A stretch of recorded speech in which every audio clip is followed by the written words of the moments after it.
This debate is moderated by Univision news anchor Maria Leticia and hosted by the School of Arts and Culture at the Mexican Heritage Plaza. This debate is brought to you by District 5 United and our partners. District 5 United is a district-wide volunteer community group in San Jose Council District 5 that strives to improve the quality of life in East San Jose. United Neighborhoods of Santa Clara County is a coalition of neighborhood associations and homeowner associations who have come together for the purposes of education, communication, and common action. The School of Arts and Culture at Mexican Heritage Plaza offers after-school and summer sessions in visual and performing arts and provides a venue for community events and programs that embrace all cultures. Somos Mayfair is a community-based organization that advances leadership development and community organizing among Mayfair neighborhoods residents to drive sustainable change. The District 8 Community Roundtable is an association of neighborhood, business, athletic, recreational, and faith-based leaders brought together to highlight important community needs. The Berryessa Citizens Advisory Council is dedicated to the enrichment of the Berryessa community. We are concerned and interested residents of San Jose Council District 4 and all of the Berryessa Union School District. The Mayfair Neighborhood Action Coalition serves the Mayfair neighborhood. This coalition is drawn from residents, business owners, the faith community, property owners, schools, and other stakeholders. Our thanks for their assistance to Create TV San Jose, Univision Channel 14, and United Neighborhoods of Santa Clara County. I want to introduce a new friend, Juan, who's of course the president of District 5 United, who reached out through also our relationship with Somos Mayfair. So we were very pleased to help out with this effort. And Juan, if you'll please join me on stage and please give him a round of applause. There he is. Thank you all for joining us tonight, and I'm up here just to let you know that District 5 United is a volunteer community group. We're a leadership group in San Jose Council District 5, and we really appreciate the support of the partners that help put this together, including the School of Arts and Culture, Somos Mayfair, the Mayfair Nat, the District 8 Community Roundtable, the Berryessa Citizens Advisory Council, and United Neighborhoods of Santa Clara County.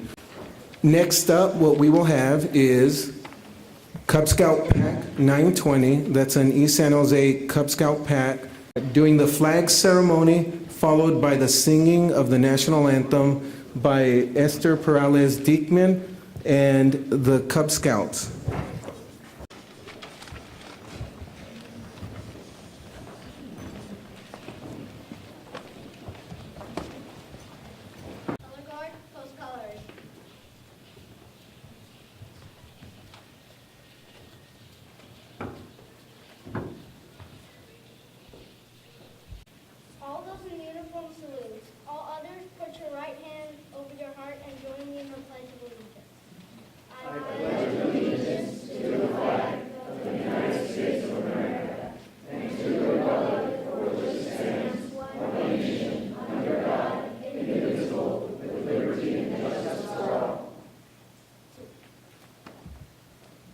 Please join Pack 920 in the singing of the national anthem. Oh, say, can you see by the dawn's early light what so proudly we hailed at the twilight's last gleaming, whose broad stripes and bright stars through the perilous fight o'er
now I'm pleased to introduce our moderator and anchor for Univision, Maria Leticia Gomez.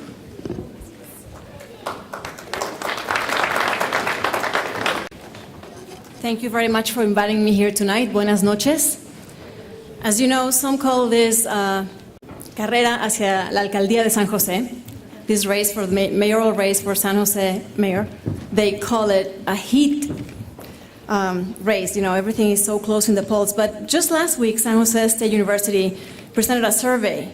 And, you know, the numbers, whether they're close or not, what they revealed that is most preoccupying in a democracy is that 40% of the people said that they didn't know yet who they will vote for on November 4th. So plus or minus standard deviations don't matter with 40% undecided voters. And hopefully this debate will help those who are still undecided to make up their minds coming up for the election in November.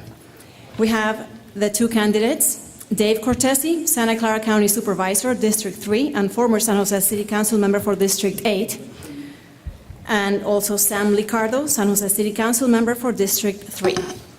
So let's go straight to the questions. We just flipped a coin, and Dave Cortese will have the first answer. The format is question, 1-minute answer, 30-second rebuttal, then a minute answer from the other candidate, and a 30-second rebuttal from the other person. There are 5 categories and 2 questions under each category. Category 1 is about police. Sorry about those P's.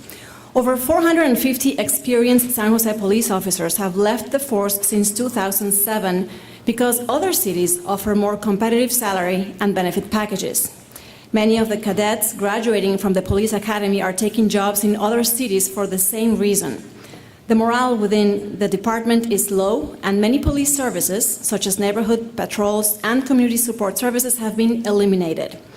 What is your plan for recruiting and retaining qualified personnel for the San Jose Police Department, as well as improving the services they are able to provide to the community?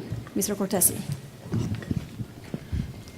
Well, when I left the City Council, just 5.5 years ago, we had nearly 1,400 police officers, and as of last month, we had 878 left that could wear a badge and a gun. And I think that's been contributing to high property crime rates and even high violent crime rates over the past few years. We need to restore those numbers as quickly as possible. We have academies that we can fill up 3 times a year with 60 cadets in each academy, but as many of you know, that's not happening now. The city is struggling with that, and it is struggling with what you just heard, the basic premise of this question.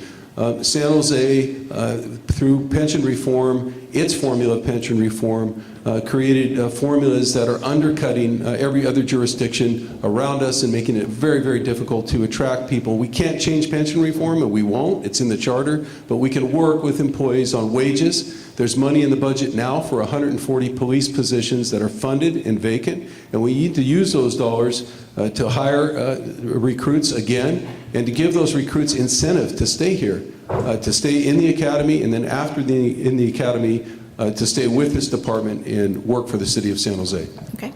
Mr. Ricardo, 30-second rebuttal, and then you get to answer. So first, 30 seconds rebuttal if you want to. Excuse me, I'm sorry. Yeah, it's a short cord. Thank you. Well, what Supervisor Cortese didn't mention was that although there's been a depletion in the police department of about 390 officers from our peak of 1,388 pre-recession, 80% of those departures occurred prior to the time that pension reform ever passed or was enacted by our voters. We lost over 320 officers from our peak, not because of pension reform, but because we ran out of money. We had layoffs, we had hiring freezes, we had no means to be able to pay officers to work because we were paying them so much to retire. That's why I pushed for pension reform, that's why I stood up for it, and that's where Supervisor Cortese and I differ, because I think it's critical that we ensure that pension reform is fully enacted or we won't have the resources to hire police officers to work. Now you get a minute to answer the same question. Are these rebuttals 30 seconds or a minute? The rebuttals are supposed to be 30 seconds, and we have somebody taking care of the time here. If you look at her, she'll... You didn't abide by the 30 seconds on No. that, so. But we also gave you more than a minute to answer. So now you have exactly 60 seconds to answer the question. Do you want me to repeat it? No, that's fine. Thank Okay. you. Do you have a Certainly. stop sign? Oh, this is the stop That sign. means 0. 30-second warning, 15. 15-second warning. So the clock starts. You tell us when. Go ahead. I have more than a plan to be able to restore police staffing. I've actually gotten a plan passed by the council, and we're pushing forward with it now. I identified over $30 million of pension reform and fiscal reform savings last year. Council approved the plan. We've now added a third police academy, and we've restored pay 11% to the police officers through agreement with the union in December. And as a result, we're seeing the cadets who are graduating today are staying on board at a far higher rate than they were 10 months ago. But one thing that is critical, and Supervisor Cortese needs to respond to this because it's critical. We've got police union bosses that are pushing cadets and officers to leave this department. We know months ago they were inviting recruiters from other cities to come to the police union hall. And they were regarding it as a success every time they could get an officer to leave San Jose and move on. Just this weekend, we had an account published in the Mercury News, an op-ed by a woman who was a cadet, scored very highly on many of the written exams, who was told by Jim Unlin, the head of the police union, it would be best for the police department and the union if she were to leave. Time's up. And Mr. Cortese, this is your 30-second rebuttal to what Assembly Carter just said. First of all, with regard to the POA and whatever that is that they're doing, we need new leadership there as well. And I would say if Jim Unlin, the president of the POA, is in fact encourage anybody to leave our police department, then he needs to go as well. I'd like to see a scenario where neither he nor Councilmember Liccardo are in charge of negotiations anymore, because they have presided over the loss of 400 police officers. No matter why it happened, what you haven't heard explained is how did we lose 400 police officers since 2008? And it wasn't because of money. They laid off 66 police officers, not 400. It's because they scared them away, they chased them away, they refused to negotiate, and both sides have been obstinate. And I say it's time to bring somebody in that can pull the city back together again, somebody with a collaborative track record. Okay. Thank you. We have a follow-up question, and this time Assembly Carter will get to answer first.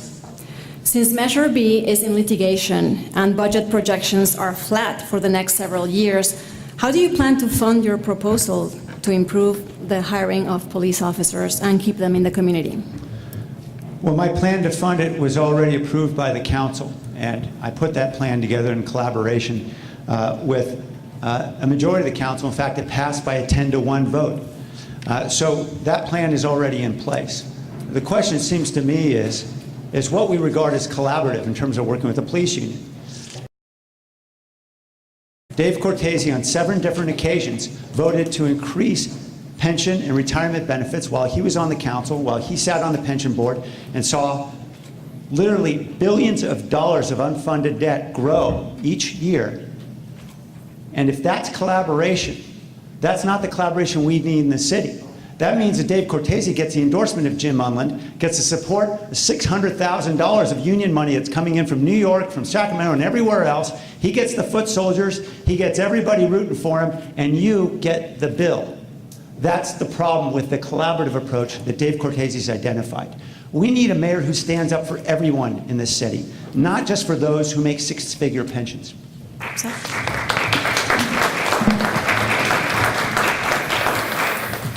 30-second rebuttal, and then a minute answer. If you want to rebuttal whatever he just answered. So do the rebuttal before Yeah, the answer. correct, right? 30-second rebuttal, Okay. and then 1 minute to answer. Or you can, is it okay to tie them up? It gives the candidate a minute 30, but it will be rotating. How do you want to handle it? Well, one to rebut what was said specifically and then provide their answer. Perfect. Two different things. That's your answer. So 30 seconds to rebuttal. Yeah, first of all, Councilmember Liccardo is doing is making excuses, and I think people are tired of excuses. He's had 8 years to solve whatever fiscal problems there were in the city. He's had 8 years in charge, in power, to preside not only over the police department, but the whole city, and you see what we have. When I was there, we had a AAA bond rating. We had a fully funded pension fund at the Police and Fire Retirement Board. It certainly didn't have $3.7 billion in debt, like you've been saying at forum after forum, and if it does, that's on your watch too, okay? So what's happened in the city of San Jose over the last 8 years is a direct result of my opponent's leadership. He's a nice guy, and he's tried, but his policies have failed. Okay, and now you have a minute to answer. Since Measure B is in litigation, how would you? And it's a great question. The fact of the matter is, Measure B was voted in by the voters, as you all know, in 2012 into the city charter. That's like the city constitution. It can't be changed by the next mayor. It can't be changed by the city council next Tuesday. It can't be changed unless the voters decide they want to change it in some future ballot. So what we're going to have to do is we're going to have to work with wages. Councilmember Liccardo says that he voted to restore wages. The fact of the matter is they voted to restore wages over 3 years. So they're only 1/3 of the way toward restoring wages. That's not how you bargain with people. If you cut people and you tell them at the end of that contract, we're going to restore your wages, then you restore their wages 100% and you sit down and you negotiate again. This is the problem that's going on at the city of San Jose right now. A lack of authentic politics, a lack of integrity in negotiating. It's created morale problems. And that's why police officers are leaving, because they get a straight deal, they get a real deal when they go somewhere else.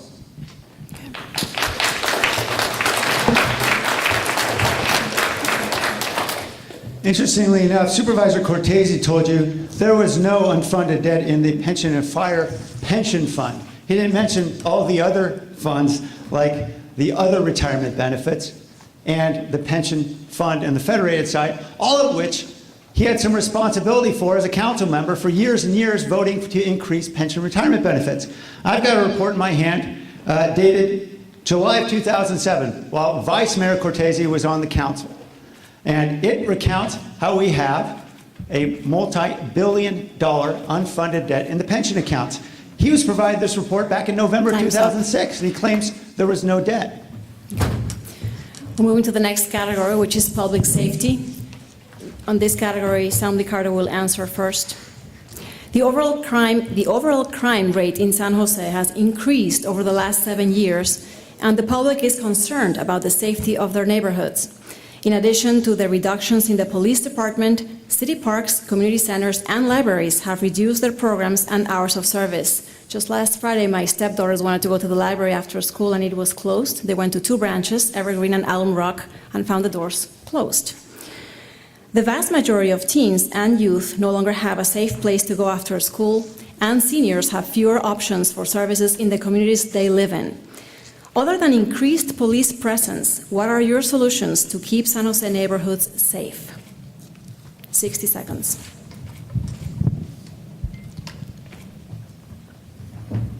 I think it's critical that we get to kids before the gangs do. I think that starts with after-school programs.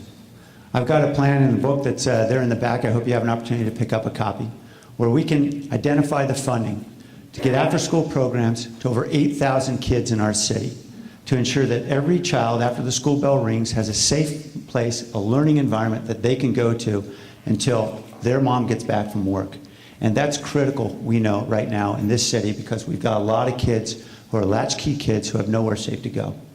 Getting the kids before gangs do also means we've got to engage our teens. And there are a lot of opportunities for us to engage our teens in jobs, summer jobs, after-school jobs, where we can get them involved in doing good things in our community. Just a few weeks ago, I proposed how we could partner with the water district to have teens engaged in employment, informing people about how they can save water, helping homeowners save water, for example, by building gray water cisterns or tearing out grass and planting drought-tolerant plants. There's a whole host of tasks we can get kids working at, helping them and helping the community. Mr. Cortese, your rebuttal, please. There's no question as to what needs to be done. It's intervention and prevention and then enforcement, and that's how you keep young people out of a life of crime. When I was on the council, we created 200 homework centers, and it was this council that eliminated those. Now, I know there's been tough times, but where's the effort to bring those homework centers back? That's my question. Over and over again, you'll hear from my opponent there's not enough. There hasn't been enough. The fact of the matter is, through collaborations with the County of Santa Clara and the City of San Jose, we were able to put after-school programs together. We were able to put resources right on our schools. And now the answer. And an example of that that I brought back to this community as a member of the Board of Supervisors is a program called School Link Services. We put this together in the past 2 years, putting coordinators from social services, mental health services, drug and alcohol services, even probation officers. We would like to have crime prevention officers from the police department, if there were any more. We would like to have them plugged into that program. There's 4 left. At least that's what I'm told by the crime prevention people. We used to have 16 officers that could work with our schools. When they knew there was going to be a gang problem because of something that happened over the weekend, they could go in and protect our kids on Monday by letting school officials know that something was going to go down. Those programs are eliminated, and that's why you see the kind of spike in youth violence in our community. I grew up here. I'm an East Sider. I know what it's like, and I know what we're experiencing out here. And if you look at a map of where the youth crime has been occurring, it's occurring in a big triangle right around where we are here. And it's because those programs that were working have been eliminated. We need to bring them back, and it can be done. 30-second rebuttal. I'm proud to have pushed for efforts to increase funding for the Mayor's Gang Prevention Task Force during the worst of the recession to ensure nonprofit organizations and faith-based organizations could work with our youth to keep them out of gangs. And I'll continue to do that as your mayor. But we need to understand how we got in the situation where we had to cut all these programs. We had somebody, actually several folks, driving this truck into a $3 billion ditch. And that $3 billion ditch of retirement costs is what forced us to have to slash services throughout the city. We paid $250 million a year more for retirement costs this year than the year Dave Cortese came into office. Time's up. Those who made those bad decisions need to be accountable. Okay. The follow-up question, Mr. Cortese will go first. And it precisely, you talk about summer jobs, homework centers, school link services. How will you fund your proposed solutions? Well, the good news, number one, is that we're on a rising economy. I think people know that, and people feel that, and see that now. And the mayor's done a good job of budgeting very conservatively. City gets most of its revenue from property taxes and sales taxes, and those are projected in the budget at 3% increases over the years. They're coming in at a much higher rate than that, and those monies should immediately go back to these public safety issues. And as mayor, that's what I'll do. We'll get the city council to make those commitments early in the budget process. That's a part of the solution. And in terms of additional funding, you have to understand that besides a rising economy, we have a city that needs consolidation of services. I have proposed taking our fire department and consolidating it with county fire. There's no reason in this city that we need to have, in this valley, that we need to have multiple fire departments. We can eliminate layers of management, we can reduce costs and save money in places like that, and then put those monies back into programs that are going to divert people out of the system. 30-second rebuttal. Yeah, the notion that we can just hope revenues will rebound and that will take care of the problem, that's how we got into this problem to begin with. Well, we'll just come up with the programs and hope the revenues come back. Folks, it doesn't work that way. Our retirement costs increased $38 million just from last year to this year alone. Those costs are rising faster than revenues can catch up to them. We've got to be able to say we're going to identify specific revenue sources, either new revenues, or you have to identify what you're going to cut if you're going to come up with any new ideas. You can't simply say, well, we think tax revenues will come back. It has never worked that way, and it's not going to. Time's up. Now you have a minute to answer. How will you fund your proposed solutions? So how I would fund, first, the after-school programs. This is all detailed in my book. First, I doubled the tax of marijuana dispensaries. We could generate $6 million doing that. And frankly, we've got too many marijuana dispensaries anyway. I suspect Supervisor Cortese's backers won't be enthusiastic because he's getting a lot of money from the dispensaries. But I can tell you, this is something we have to do for the good of the city. And I think a broad partnership led by a mayor who wants to bring foundations together in partnership with the city to really scale after-school programs in a major way could be very attractive for a lot of foundations as well. We can make that $6 million double with the right kind of leadership and reach 8,000 to 10,000 kids. And we can do it with the assistance of nonprofit organizations like Think Together, who are already out there working with our school districts. With regard to the summer jobs programs, what I had proposed with the Water District was a partnership that involved funding they had already allocated for water conservation, $500,000. We also have millions of dollars, so over $60 million in park fees that developers have paid. And in those cases where we have capital replacement needs and capital upgrades that we can make in parks, for example, we can employ teens working with folks in the trades to improve our parks. Thank you. Mr. Cortese, 30-second rebuttal. Yeah, let's talk about not plans, but reality. We started a $34 million program 2 years ago in the county without general fund dollars, and that's happening right now. What you keep hearing from my opponent is plans, and he's already on the city council. He purports to be a leader and to be in leadership, yet none of these plans are happening. He talked a little while ago about a plan to bring back 200 police officers. He adopted that in 2013. We have less police officers now than when he put his plan into effect. This isn't about plans. Look at track record and look at what people actually do.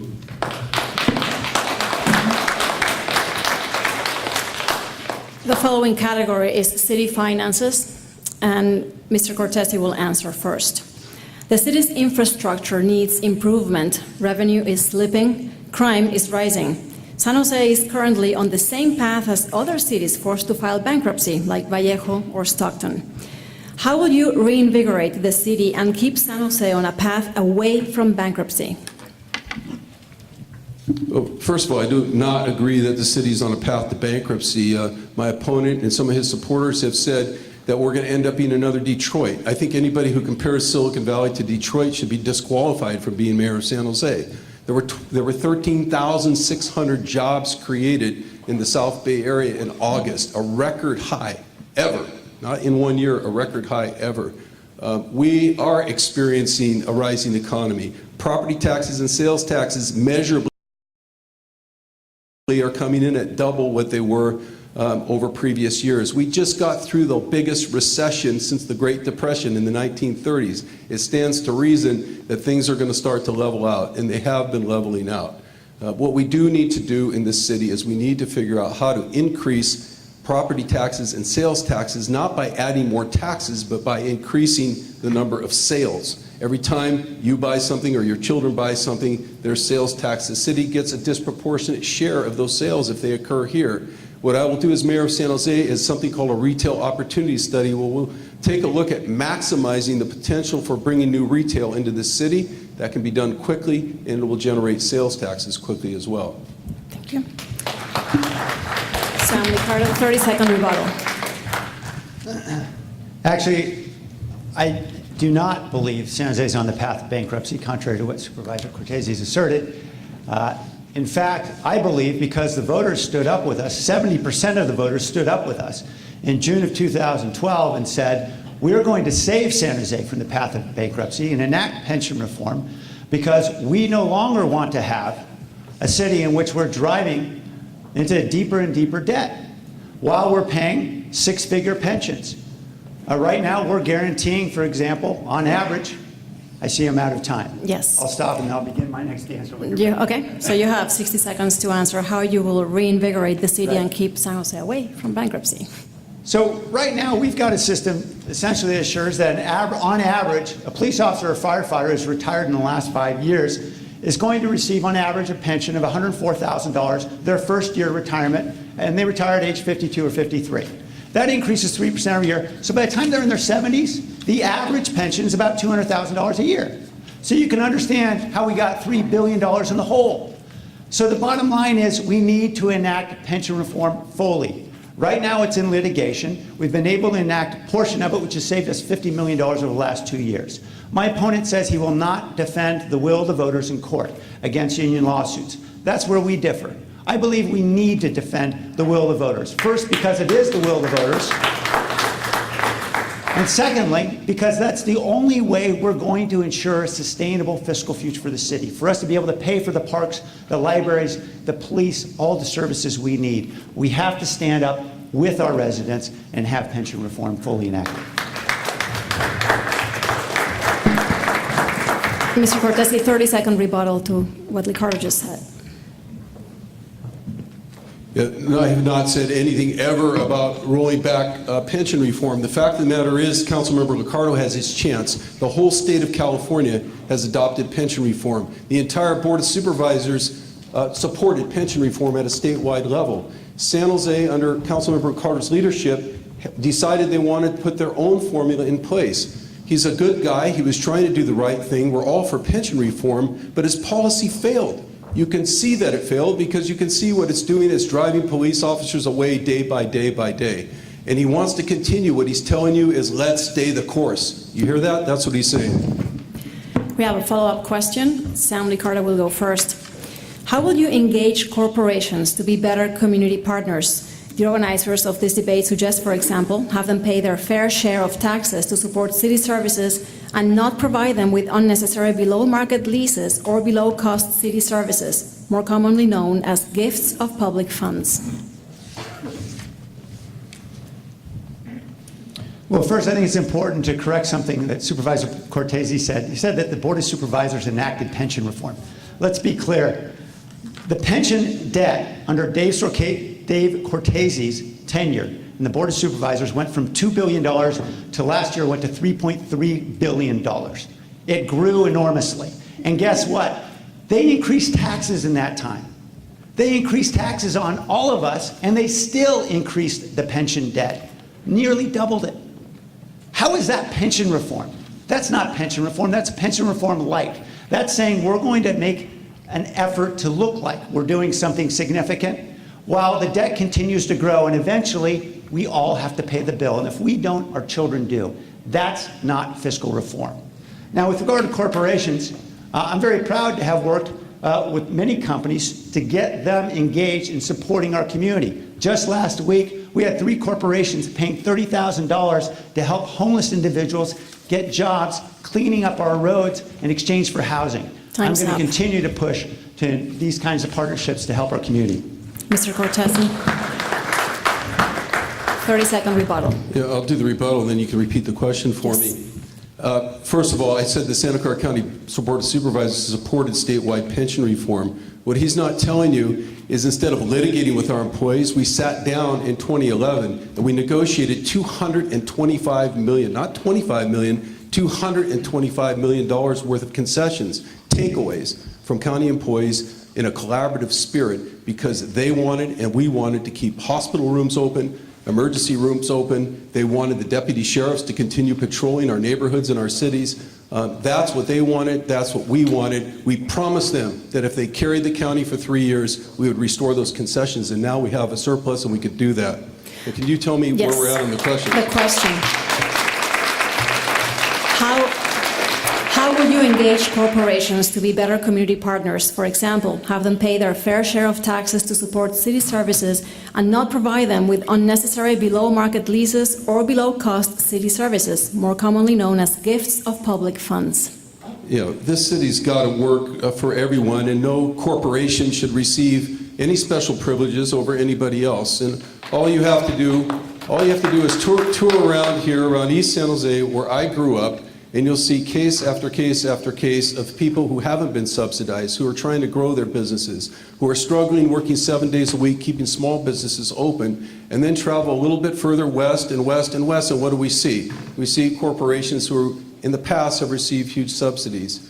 It's not appropriate unless it's a balanced approach that's spreading the wealth equally around our entire city. And that's what needs to happen. It hasn't happened for years, and those of you who are from East San Jose know that. Now they're talking about taking away the BART station over here at 5 Loons.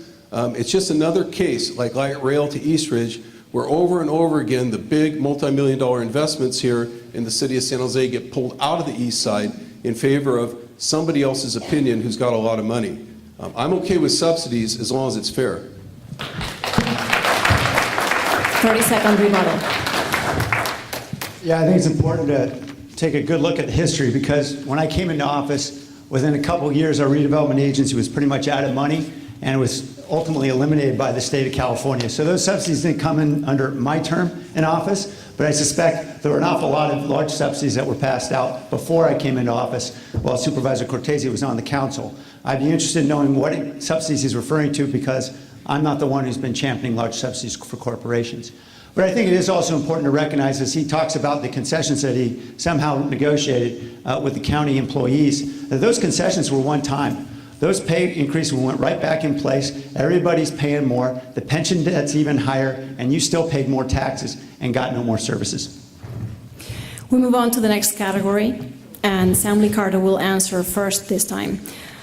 These are questions specific to District 5. And we're going to put it in perspective. District 5 and other East Side communities have a significant population of minority, low-wage earners, and immigrants. These are people who are invisible to the political system because their focus is on providing for their families, most of them with low-wage jobs. Other areas in San Jose have more affluent constituents and tend to receive improvements and services sooner, and also face fewer service cuts. For example, East San Jose experienced a higher rate of closures of their community centers than other areas of the city. Also, light rail service has been extended to other districts in the city, even though the percentage of public transit users in East San Jose is far greater. And the light rail extension to East San Jose has been further delayed for about 10 years or more in order to extend BART to downtown San Jose. The organizers of this debate believe that the constituents in East San Jose deserve to be provided with the same consideration and level of services as the rest of the city.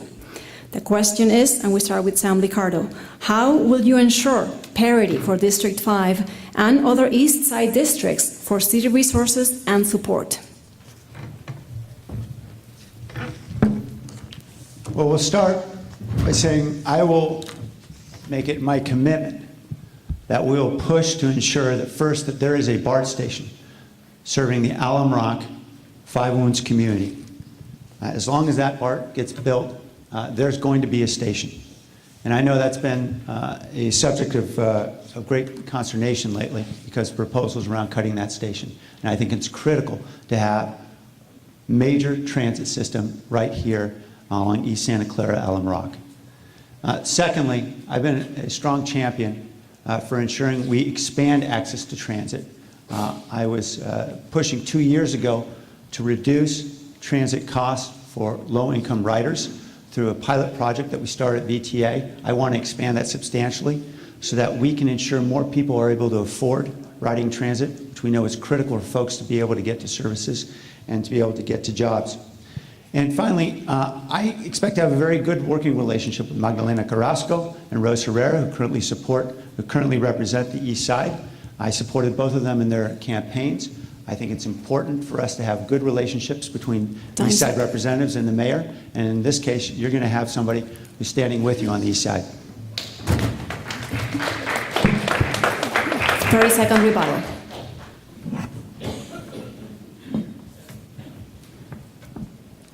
Well, again, I hope that Councilmember Liccardo is as aggressive someday, if he's back in office, to work to get the money back for the East Ridge Light Rail line that he voted to de-obligate. We voted in Measure A for a line to go out to East Ridge, the #1 transit hub, the #1 bus hub in the entire valley. And soon after I left the VTA, Mr. Liccardo, along with that board, voted to take the money out of that project, even though we voted for it, defied the will of the voters, and said that project doesn't need to happen anymore. If you haven't already, please silence your phones. Now I'm to And now answer the you have question, a right? 60-second answer. So, look, big difference between the two candidates here.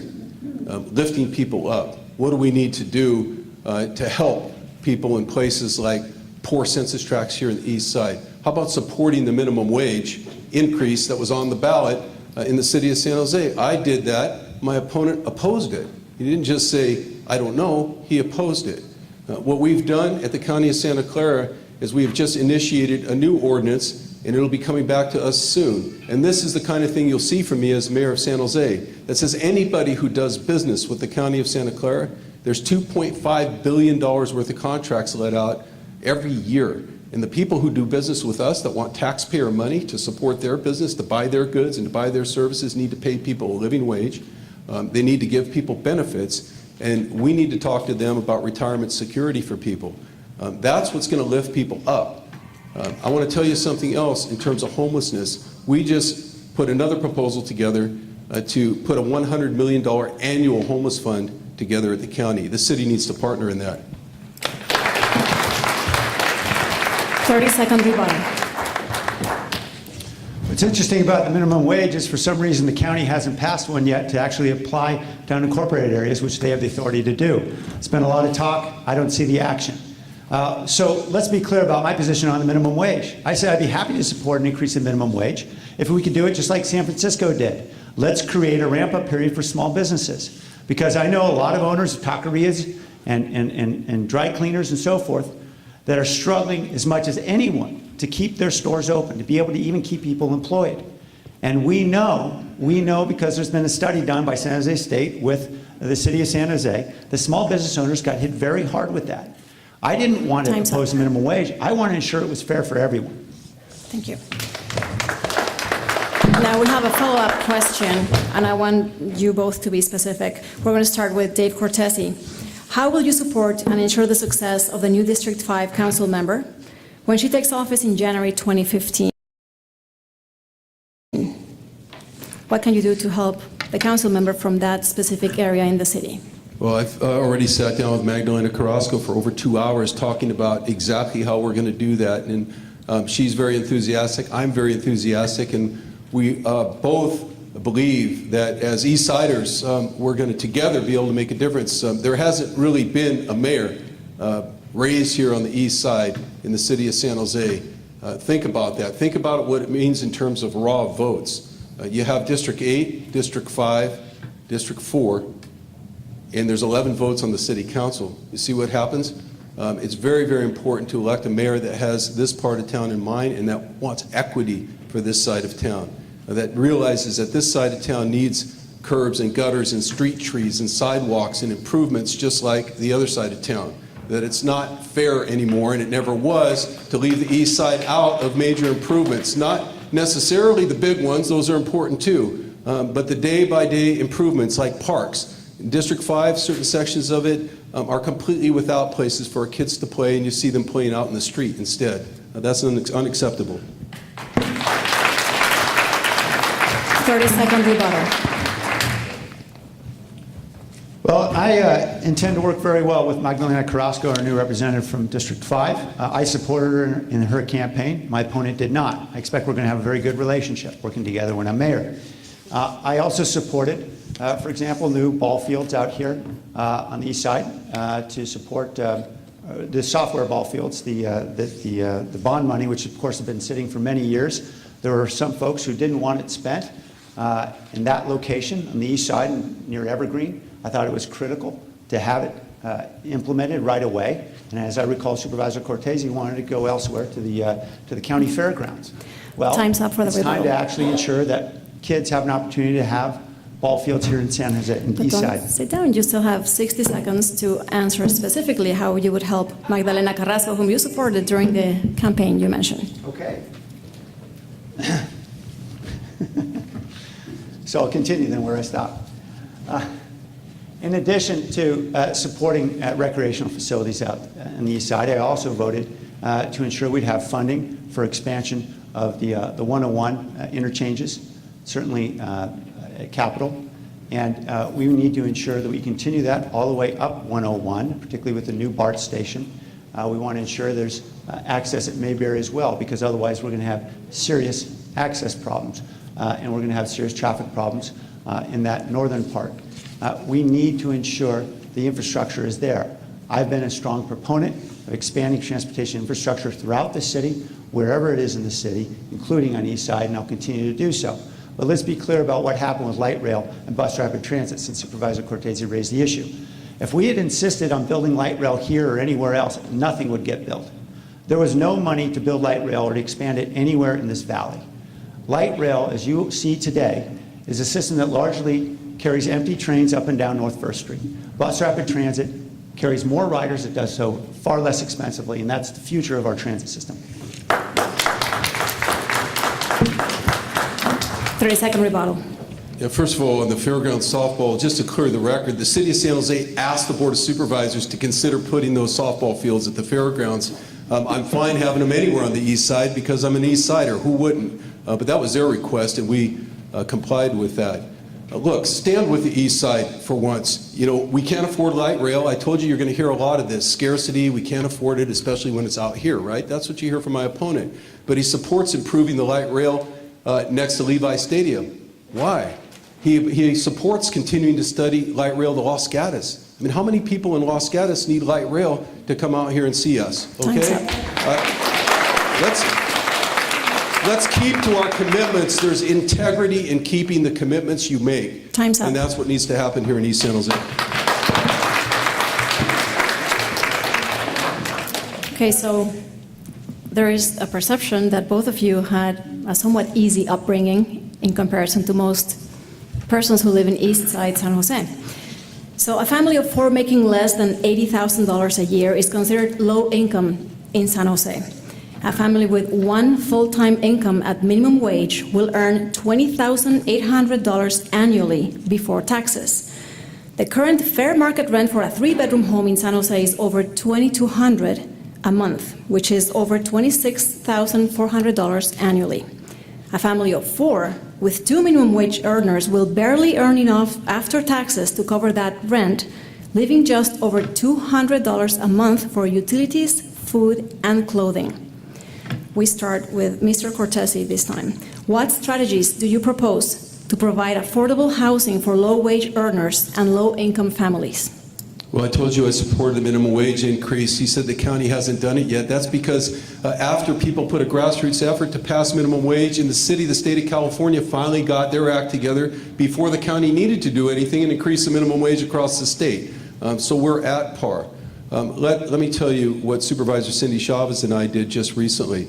We realize there's 7,600 homeless, 5,200 tonight in the city of San Jose, and we realize that people like our own children can't afford to rent a simple apartment anymore. So we put a proposal in, and it's moving forward at the County of Santa Clara to create a $100 million fund to support affordable housing here, including extremely low-income housing. And that's without any new taxes. That's taking $10 million a year out of the funds we have now because we aren't fighting with our employees, because we have balanced our budget, because we are moving the county forward. $10 million a year for 10 years in a reserve account. We're going to ask the voters to put that in the charter, so nobody can touch it, just like the Park Trust Fund, and that'll help create the extremely low-income housing that we need here.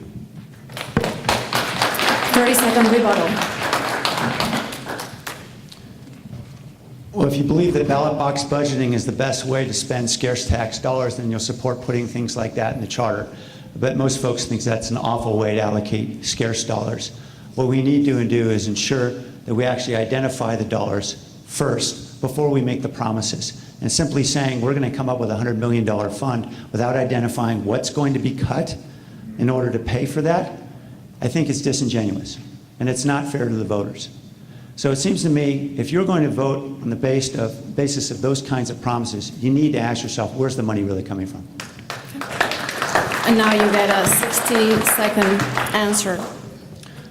So I propose creating a fund for affordable housing in this city, and I'll tell you exactly where the money is going to come from. It's going to be an impact fee on housing developers. Now, housing developers, we know, are a pretty powerful constituency in this city. Along with public employee unions, it's perhaps the 2 most powerful. And so, folks running for mayor typically don't talk about imposing impact fees on developers in order to generate affordable housing funds. And by the way, my opponent, of course, is opposed to an impact fee on developers, and that's why the developer PAC is supporting him with tens of thousands of dollars. But I believe this is critical because we're in an affordable housing crisis. And I led the effort in 2008 to impose an inclusionary fee on developers. And we became the largest city in the country with a citywide inclusionary fee. The problem is the developers took us to court. Now we're tied up in front of the Supreme Court. So let's impose an impact fee. We've got to find a way to find the revenue to generate affordable housing units in this city, or everyone is going to be forced out into the valley. 30-second rebuttal. Well, I'll tell you where the money's coming from, the county proposal, in which the city would think more like this from time to time. We have a $4.9 billion, with a B, dollar budget. We're talking about taking $10 million a year and setting it aside because we think housing for your children, your grandchildren, and people who can't afford it is important enough to do that. That's not new taxes. Look, there's no such thing as a developer impact fee that costs developers any money. You know who ends up paying that? Renters, okay? He wants to put a fee on developers that build apartments so they can pass it along and higher rents to all of you. That's who ends up paying that, and that's why I don't like it.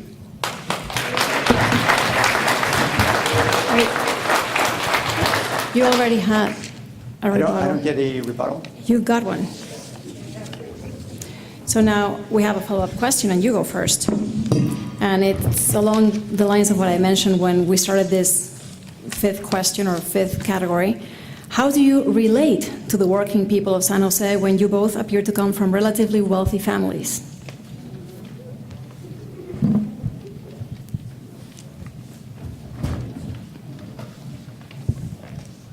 I live in a neighborhood east of downtown, and my neighborhood is a working class neighborhood. And my house was burglarized twice, 2009, 2010. We had shots fired on that block as well around that time. I know something about what's going on in urban neighborhoods throughout this city because I live in urban neighborhoods. I started serving this city as a criminal prosecutor in the district attorney's office, prosecuting sexual assault cases, prosecuting child exploitation cases throughout the city, east side and throughout the city. So I know a little bit about what's going on in neighborhoods throughout the city because I live here. I don't live in an affluent neighborhood in the hills. I live here. And I know that, for example, when an arsonist was attacking my neighborhood and the neighborhoods just to the east of me, we had to reach out into a community, a very diverse community, and make sure that materials were distributed in 4 different languages to ensure that the tenants and homeowners who lived in our communities were safe. And we got communities together, working together with ourselves and the police, and we were able to help the police identify the arsonist, and working together. Time's up. Thank you. Mr. Cortese, rebuttal, 30 seconds. I think people who really know me, and a lot of people do from this community, know that I didn't grow up in a family that was bestowed with wealth. We were farmers and we were agricultural workers here in the east side. I grew up in a 2-bedroom house with 4 kids in 1 room, working side by side with migrant farm workers from the age of 8 years old, on a water system that was providing us water that was rusty in it, so we had to get water imported into our home just so that we could drink water. That's the kind of background I had. As I grew up, my best friend in the community was a young man who had 7 boys in the family. Mother was a bus driver for the school district on Time's general up, assistance. but you do get 60 seconds to answer the question. I'll just keep going if that deduct ahead. that from my 60 seconds then, if you will. I know what poverty's like because I have lived in tough circumstances as a very young man, thanks to the hard work of my parents and my family, and ultimately my grandfather at some point. We were able to lift ourselves up because this is a community that provides opportunity and quality of life for people. It used to, at least, but it's not doing that today. And that's why we need to fight for minimum wage increases. That's why we need to fight for special funds at the county that create $100 million extremely low income funds.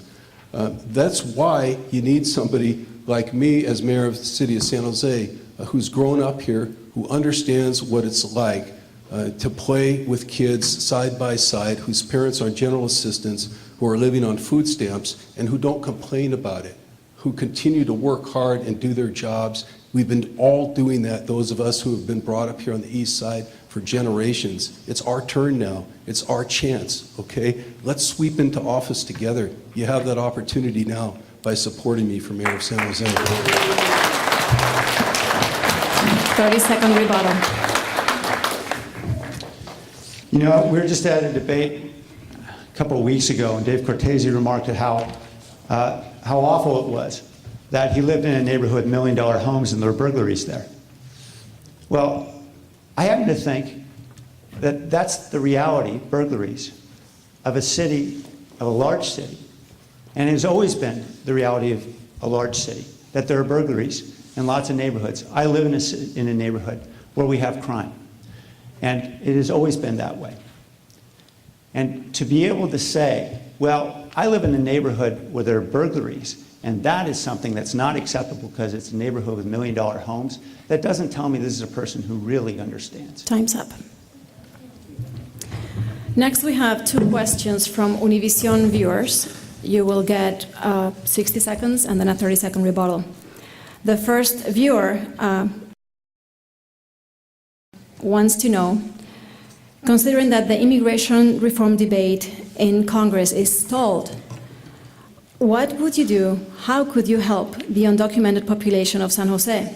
Thousands of people who do not vote, but who contribute tremendously to the economy of the city. We start this one with Sam Licardo. The first thing we need to do is ensure that we stand up for immigration reform, and that's comprehensive immigration reform for everybody. And I'm proud of the work I've done. I've been to Washington, D.C. twice to tell our representatives and representatives from throughout the country that we need to stand up for immigration reform. And we need it not just for folks with HB1 visas, we need it for everybody. We need it for dream actors. We need it for folks who have been here for many years, who are working very hard, have been following the rules, following the law, and they need to have status. Secondly, we need to ensure everybody, every resident in this city knows that they will be served by this city, whether they're citizens or not. And every resident knows that this city will not be involved, for example, in informing ICE about anyone's status. And in 2007, I led an effort to ensure that we reaffirm our city policy that we would not be engaged in any way in informing the immigration authorities, MIGRA, about anyone's status, and that we would communicate that broadly so people would feel comfortable coming to the city for services. Time's up. 30-second rebuttal.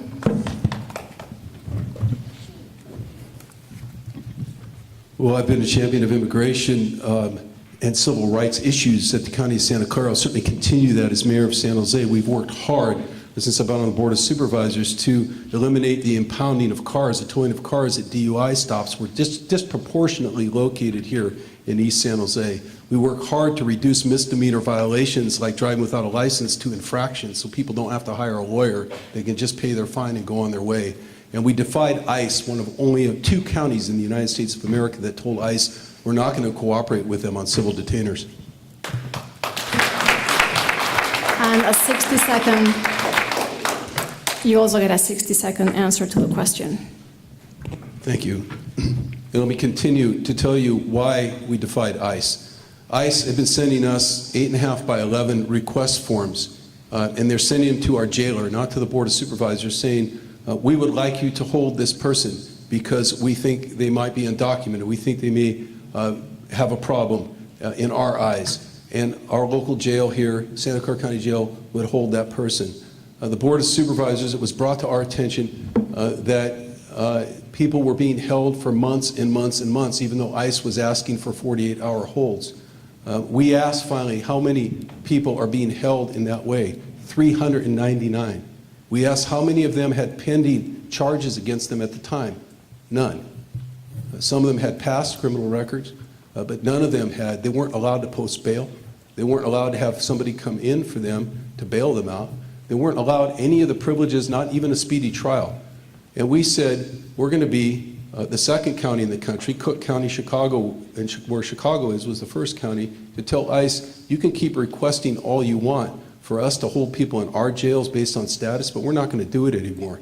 If you want to put people in jails for civil violations, you do it yourself, and we released 399 of those people in one day. Those good people, hardworking people from the city of San Jose.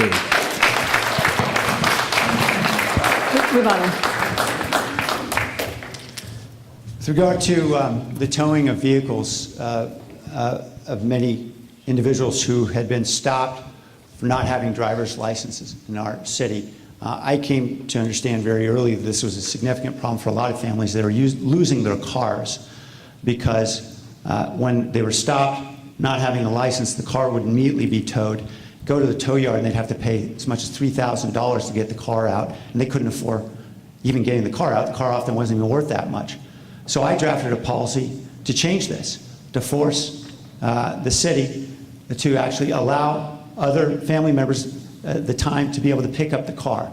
When I introduced this, the police chief said, that's okay. Time's We up. know you want to do it. We'll do it ourselves. And as a result, the policy in this city changed.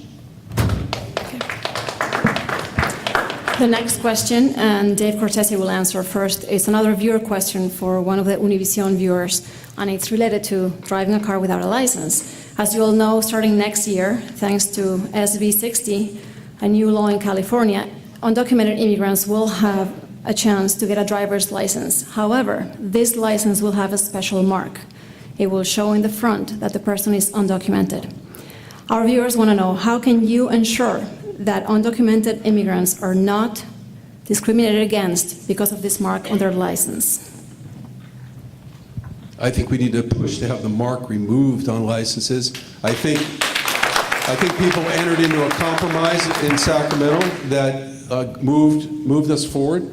I was the first council member in the city of San Jose during the end of my first term in office to ask the city council to support the original Cedillo bill. And to be a city to stand up on the issue of driver's license for immigrants, it doesn't make any of us safer to have immigrants here who are not trained in how to drive, who do not pass a DMV test, who do not have insurance to cover an accident if they get in an accident with somebody, or to cover the liability or to cover the injuries to their own passengers. That's not good for anybody. Now to put a mark on their license is really something that usually you see in a third world country where you're trying to segregate people based on status again. And that's not what we're already all about here in the United States of America. If you're going to give people a privilege and a right, then give it to them equally with everybody else. Don't single them out. Time's up. Samuel Carlo, 30-second rebuttal, and then your own answer. Well, there's really nothing to rebut. I also support the elimination of any mark on so driver's license. 60-second answer? Yes, and I certainly believe what we can do here in this city is ensure that city employees are fairly treating anyone. That means police officers, emergency medical responders, anyone, regardless of their status in this country. We serve everyone. We do not discriminate anyone based on status, and we do not go to MIGRA, the immigration authorities, just because someone is undocumented to inform on them. We need to make that policy very clear, and we need to make sure every neighborhood knows that we are not going to be engaged in enforcing. You're done, that's your answer and rebuttal. Okay, and I don't know if you want to have a rebuttal on that, Dave Cortese, or you're fine? Perfect. Okay, so now we have closing statements. I'm going to flip the coin again to see who goes first. It's going to be 1 minute. And whoever gave us the quarters, thank you. It's not you can claim it back after the debate without interest. Heads and tails. Tails. So you go first. Whichever way. Do you want to choose if you go first or second? Or do you want the bet? I want to bet I'll go second. If I win it, yes. Closing. Well, I want to thank all the community organizations and neighborhood organizations that came together to host this gathering. It's important that we talk about the future of our city. I know that the time constraints often don't allow us to have the kind of thorough discussions we'd all like to have. I'm happy to hang around and talk to anybody who would like to have those conversations. Also, we have books of mine in the back. Please pick one up. You can get a sense of what my plans are for how we're going to bring the city together, how we're going to be able to bridge the gap between the haves and the have-nots and create more opportunity for everyone in the city. But you know, there are 4 individuals who have led the city before as mayors. 4 individuals, Mayor Susan Hammer, Mayor Tom McHenry, Mayor Ron James, and our current Mayor Chuck Reed, who have decided who they're going to support in this race. All 4 of them, along with 7 vice mayors like Blanca Alvarado and Madison Nguyen, all of them support me. Why have they chosen to endorse my candidacy? Because I have led efforts against powerful developers for affordable housing. I have led efforts against powerful card clubs to restrict their growth. I will continue to lead and stand up to the powerful interests because we need a mayor who will stand up for you, and I will be that person. Thank you.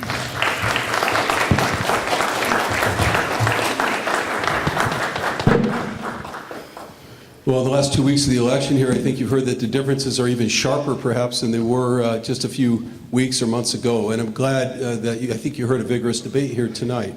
I've served you on the school board here for 8 years, East Side Union. You trusted me to do that.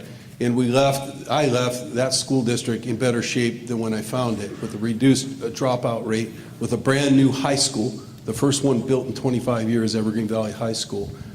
And innovative programs that were helping to keep our kids out of trouble. I went to the city and we built affordable housing at record numbers during those 8 years. And now on the Board of Supervisors, not only have we balanced the budget, but we're doing things like investing in human trafficking teams, public safety teams that are doing new and innovative things to keep our neighborhoods safe. You've heard a lot of blame shifting tonight. At one point, I thought I might be blamed for the burning of Rome.